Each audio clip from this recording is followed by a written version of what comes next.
राजस्थान विधानसभा चुनाव की तैयारियां पूरी। शनिवार को सुबह 7 बजे से शाम 6 बजे तक डाले जाएंगे वोट। 3 दिसंबर को वोटों की गिनती।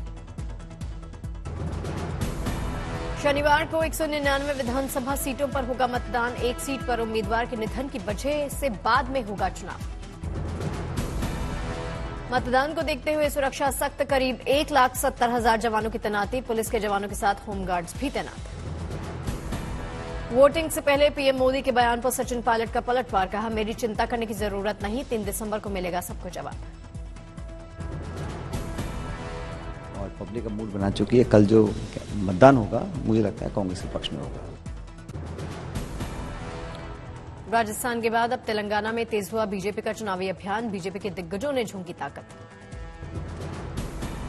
हैदराबाद में अमित शाह ने किया रोड शो। कहा, इस बार केसीआर सरकार का जाना तय। स्पर्धा में है और इस बार केसीआर की सरकार जाना निश्चित है और भारतीय जनता पार्टी विजयी। रंगारेड्डी में अमित शाह का रोड शो। कहा, बीआरएस सरकार ने तेलंगाना को कर दिया बर्बाद। हुजूरा, सिकंदराबाद, मुर्शिदाबाद में बीजेपी अध्यक्ष नड्डा का कार्यक्रम। रैलियों को किया संबोधित। आगे बढ़ने के बजाय ये पीछे जाने लगा और तेलंगाना में परिवारवाद को पनपाने का काम किसी ने किया तो बीआरएस के नाम पर केसीआर के परिवार ने किया। ये हमको ध्यान में रखना है। तेलंगाना में रक्षा मंत्री राजनाथ सिंह ने भी झोंकी ताकत। मेड्चल, मल्काजगिरी में की रैली। कांग्रेस पार्टी ने की राहुल गांधी को चुनाव आयोग के नोटिस की आलोचना। कहा, किस किस को नोटिस भेजेगा आयोग। दिल्ली में साहित्य के महाकुंभ साहित्य आज तक का शुभारंभ। आज से 3 दिन तक सजेगी साहित्य की महफिल। इंडिया टुडे ग्रुप की वाइस चेयरपर्सन कलीपुरी ने किया आगाज। कहा, हमारा प्रयास पुरानी सभ्यता और संस्कृति को बढ़ावा देना। चुनाव आयोग में एनसीपी के दोनों गुटों को लेकर हुई अहम सुनवाई। शरद पवार, सुप्रिया सुले रहे मौजूद। बजौरी मुठभेड़ को लेकर महबूबा मुफ्ती का मोदी सरकार पर हमला। बोली, घाटी में शांति के सरकार के दावे झूठे। कानपुर पहुंचे धीरेन्द्र शास्त्री का हुआ ढोल नगाड़े के साथ स्वागत। यूपी में हलाल प्रोडक्ट बैन को ठहराया सही। स्कूली पाठ्यक्रम में रामायण को शामिल करने का विरोध करने वालों पर बरसते हुए धीरेन्द्र शास्त्री ने कहा, इनकी ठठरी बांधो। ये विरोध करने वाले रावण के खानदान के हैं, इनकी ठठरी बारो। हिंदुओं के देश में रामायण नहीं पढ़ाई जाएगी। हिंदुस्तान में राम के राष्ट्र में अगर रामचरितमानस नहीं पढ़ाई जाएगी तो क्या पाकिस्तान में पढ़ाई जाएगी। उत्तरकाशी में रेस्क्यू ऑपरेशन अंतिम चरण में। फंसे मजदूरों को सुरक्षित निकालने के लिए लगातार कोशिश जारी। मजदूरों के रेस्क्यू को लेकर एनडीआरएफ की फुल प्रूफ प्लानिंग। जवानों ने किया रिहर्सल। 41 मजदूरों को बड़े पाइप के जरिए एक एक करके पहिएदार स्ट्रेचर पर निकाला जाएगा बाहर। 12 नवंबर से सुरंग में फंसे मजदूर। पीएमओ के पूर्व सलाहकार भास्कर खुलबे का दावा, मजदूरों तक पहुंचने में नहीं लगेगा ज्यादा वक्त।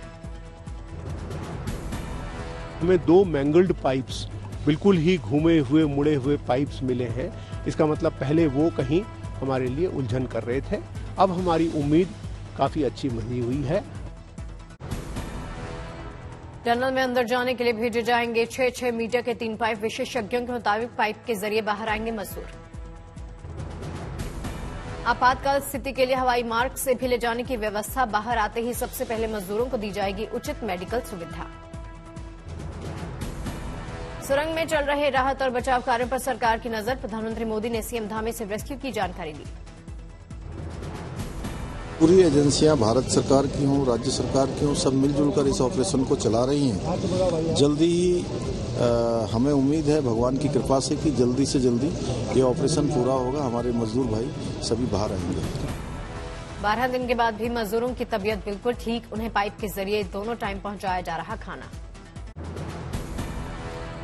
महुआ मोइत्रा की ओर बढ़ सकती हैं मुश्किलें। इलेक्ट्रॉनिक्स और सूचना प्रौद्योगिकी मंत्रालय के डाटा के मुताबिक दुबई ही नहीं, न्यू जर्सी और बेंगलुरु से भी हुआ था लोकसभा पोर्टल में उनके लॉगिन पासवर्ड का इस्तेमाल। महुआ मोइत्रा ने किया था दावा, केवल दुबई में कारोबारी दर्शन हीरानंदानी के दफ्तर को सचिवालय सेवाओं के लिए किया गया इस्तेमाल। मानी थी हीरानंदानी को अपने लोकसभा पोर्टल का लॉगिन पासवर्ड देने की बात। ममता बनर्जी ने किया महुआ मोइत्रा का बचाव, कहा संसद से महुआ को निकालने की साजिश, लेकिन बढ़ गई उनकी लोकप्रियता। बीजेपी ने ममता बनर्जी और महुआ मोइत्रा पर साधा निशाना। अग्निमित्रा पॉल ने कहा देश की सुरक्षा से किया खिलवाड़। अदानी हिंडनबर्ग केस में सुनवाई पूरी, सुप्रीम कोर्ट ने फैसला रखा सुरक्षित। कर्नाटक के deputy CM DK Shivakumar के खिलाफ सीबीआई केस वापसी के राज्य कैबिनेट के फैसले पर विवाद। सूत्रों के मुताबिक कैबिनेट बैठक से पहले मंत्रियों को नहीं थी फैसले की जानकारी। डीके शिव कुमार के खिलाफ आय से ज्यादा संपत्ति के मामले की सीबीआई जांच। कर्नाटक सरकार का दावा, कानून के अनुरूप नहीं था सीबीआई को मामला सौंपने का फैसला। डीके शिव कुमार ने कैबिनेट के फैसले पर टिप्पणी से किया इनकार, कहा नहीं करना चाहते कोई खुलासा। कर्नाटक के बीजेपी अध्यक्ष ने सीबीआई केस वापस लेने के फैसले को करार दिया संवैधानिक और अवैध, कहा कैबिनेट का दुर्भाग्यपूर्ण फैसला। बीजेपी नेता सीटी रवि ने सिद्धारमैया सरकार पर बोला हमला, कहा सरकार ने परोक्ष रूप से कबूल लिया दोषी है शिव कुमार। आप सांसद संजय सिंह की न्यायिक हिरासत बढ़ी। दिल्ली की राउज एवेन्यू कोर्ट ने 4 दिसंबर तक बढ़ाई न्यायिक हिरासत। दिल्ली शराब नीति में मनी लॉन्ड्रिंग के आरोप में ईडी ने संजय सिंह को किया गिरफ्तार। मामले में जल्द दाखिल की जाएगी सप्लीमेंट्री चार्जशीट। आप सांसद राघव चड्ढा ने राज्यसभा से निलंबन को दी चुनौती। राघव चड्ढा की याचिका पर 1 दिसंबर को सुप्रीम कोर्ट में सुनवाई। डीप फेक कंटेंट को लेकर सरकार का बड़ा फैसला। सूत्रों के मुताबिक डीप फेक की निगरानी के लिए अधिकारी नियुक्त होंगे। जालंधर में किसानों ने खत्म किया प्रदर्शन। सीएम भगवंत मान के साथ बैठक के बाद प्रदर्शन खत्म करने का फैसला। गोरखपुर में फिर वंदे भारत ट्रेन पर हुआ पथराव। बीते 4 महीने में चौथी बार पत्थरबाजी की शिकायत। दवा निर्माण में आत्मनिर्भर भारत की नई उड़ान। भारत में बनाई जाएंगी दुनिया की कई दुर्लभ और गंभीर बीमारियों की दवाइयां। यमुनानगर में वन विभाग और पुलिस ने रेड में 4 सांप तस्करों को पकड़ा। करोड़ों के सांप भी मिले।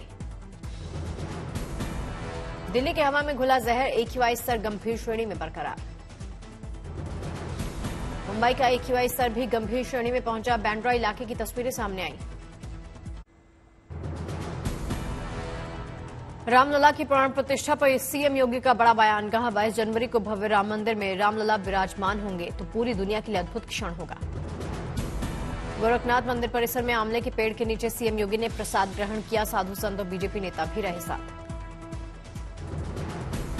सीएम योगी अन्नप्राशन और गोद भराई कार्यक्रम में हुए शामिल। मुख्यमंत्री ने नैनीहालों और महिलाओं को उपहार भेंट किए। सीएम योगी ने गोरखपुर वासियों को दी 175 करोड़ के विकास कार्यों की सौगात। गोरखपुर विकास प्राधिकरण की 116 परियोजनाओं का किया शिलान्यास। सीएम योगी ने कहा विकास के रथ पर सवार है गोरखपुर। 6 साल में 55 लाख गरीब परिवार हो गए लखपति। हवन पूजन के साथ अमरोहा में भव्य तिगरी गंगा मेले का शुभारंभ। बड़ी संख्या में श्रद्धालुओं ने किया गंगा स्नान। यहां पर देश भर में 150 केंद्रों पर 26 नवंबर को होगी कैट की परीक्षा। 3 लाख से ज्यादा स्टूडेंट्स देंगे एग्जाम। हरिद्वार में ग्लोबल इन्वेस्टर्स समिट के रीजनल कॉन्क्लेव में शामिल हुए सीएम धामी। उद्योगपतियों के साथ किए कई करार। HRDA के उदय ऐप को भी लॉन्च किया। अंबाला एयरफोर्स स्टेशन पर भव्य एयर शो का आयोजन किया गया। तिरंगे और इंडियन एयरफोर्स के पैराशूट से हजारों फीट ऊंचाई से पैराशूटर्स ने लगाए छलांग। कानपुर में एयर वॉरियर्स राइफल ड्रिल का दिखाई दिया भव्य नजारा। हथियारों को हाथों में तेजी के साथ नचाते दिखे एयर वॉरियर्स एयरफोर्स के ऑफिसर्स। मुख्यमंत्री योगी आदित्यनाथ ने अयोध्या में रामलला के दर्शन किए। विधि विधान के साथ की पूजा। सीएम योगी ने अयोध्या में हनुमानगढ़ी मंदिर में पूजा अर्चना कर लिया आशीर्वाद। आस्था और भक्ति में सराबोर दिखे। आजमगढ़ के मंदिरों में श्रद्धालुओं का तांता। कार्तिक महीने में धार्मिक अनुष्ठान और पूजा का खास महत्व। मध्य प्रदेश के मंडला में किन्नरों ने निकाली भव्य कलश यात्रा। समाज के कल्याण खुशहाली की कामना की। नाचते गाते हुए किन्नरों ने निकाली कलश यात्रा। बाबा बंगाली शाह की दरगाह पर चढ़ाई चादर। कानपुर एयरफोर्स स्टेशन की स्थापना का प्लैटिनम जुबली समारोह AN-32 विमान से पैराग्लाइडिंग करतब दिखाते नजर आए वायुवीर। Single parachute, double parachute, triple parachute से की लैंडिंग। 9000 की फीट की ऊंचाई से पैराग्लाइडिंग करते दिखे एयरफोर्स जवान। संत नामदेव महाराज की जयंती पर घूमन यात्रा के लिए नांदेड़ से रवाना हुए श्रद्धालु। महाराष्ट्र के 17 जिलों के श्रद्धालु शामिल। जपजी साहिब सिख प्रार्थना के संस्थापक रिटायर्ड कर्नल DS चीमा की अनोखी रचना। गुरमुखी रोमन में लिखा गुरु ग्रंथ साहिब को। सोनीपत के दीनबंधु छोटूराम विश्वविद्यालय में छोटूराम जयंती पर कार्यक्रम आयोजित। राज्यपाल बंडारू दत्तात्रेय और CM यहां पहुंचे। बिहार के समस्तीपुर से आई गुड न्यूज। देश के जाने माने सर्जन कैंसर जैसी बीमारी से ग्रसित मरीज का मुफ्त में इलाज करेंगे। 25 नवंबर से association of surgeons of India Bihar chapter का 2 दिवसीय सम्मेलन। IMA ने 16 मरीजों के लिए मुफ्त ऑपरेशन का उठाया बीड़ा। नांदेड़ का किसान नंदकिशोर गायकवाड़ लोगों के लिए मिसाल बना। 10 एकड़ बंजर जमीन पर उगाए 50 तरह के पौधे। अनार, अमरूद, जामुन, चीकू, सीताफल, रामफल, काजू, अंजीर समेत कई तरह के फलों और सब्जियों की खेती। सालाना 20 लाख से ज्यादा की कमाई। लोगों को ट्रैफिक नियम के प्रति जागरूक करने का लखनऊ ट्रैफिक पुलिस का अनोखा तरीका। यमराज, जिराफ और कछुआ बनकर ट्रैफिक नियमों के पालन की कर रहे अपील।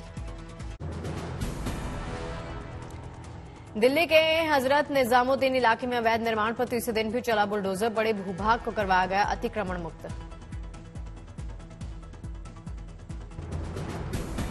राजस्थान के पाली में बीजेपी प्रत्याशी के वाहन पर हमला। गाड़ी पर पत्थर फेंककर कांच तोड़ा। हैदराबाद में 2 सूटकेस में मिले 5 करोड़ कैश। गाड़ियों की जांच के दौरान नकदी जब्त।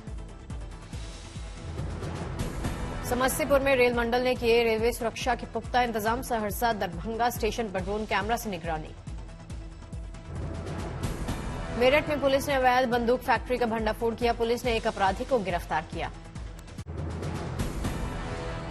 बुलेट ट्रेन के लिए कॉरिडोर के निर्माण ने पकड़ी रफ्तार। 100 किलोमीटर वायाडक्ट किया तैयार। रेल मंत्री ने साझा किया वीडियो।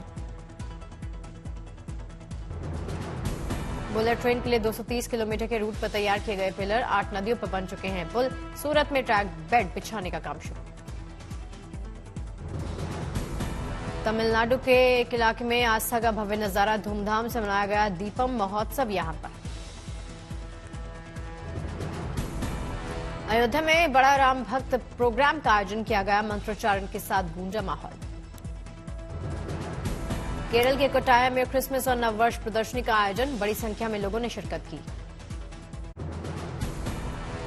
थाईलैंड में विश्व हिंदू कांग्रेस में RSS चीफ मोहन भागवत ने शिरकत की। बोले विश्व एक परिवार और हम सभी को आर्य बनाएंगे। अयोध्या में CM योगी ने हॉट कुक्ड मील योजना का उद्घाटन किया। 35 जिलों में 3500 के करीब आंगनबाड़ी केंद्रों का शिलान्यास समारोह। यूपी के संभल पहुंचे केरल के राज्यपाल आरिफ मोहम्मद खान। कल की महोत्सव के समापन समारोह में शिरकत। समस्तीपुर रेलवे स्टेशन पर चाक चौबंद सुरक्षा व्यवस्था। छठ पूजा के बाद लौटने वाले यात्रियों की भीड़ को देखते हुए रेलवे का फैसला। हिमाचल प्रदेश के हमीरपुर में लगा केंद्रीय मंत्री अनुराग ठाकुर का जनता दरबार। सुनी लोगों की दिक्कतें।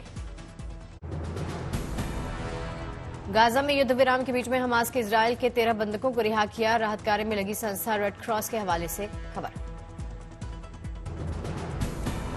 इजरायल के 13 बंधकों के बदले 39 फिलिस्तीनी कैदियों की होगी रिहाई। 24 महिलाएं और 15 नाबालिग शामिल। 39 कैदियों को रामल्ला के पास से इजरायल के ओफर जेल में रेड क्रॉस की अंतर्राष्ट्रीय समिति को सौंपा जाएगा। 50 बंधकों 150 फिलिस्तीनी कैदियों को किया जाना रिहा।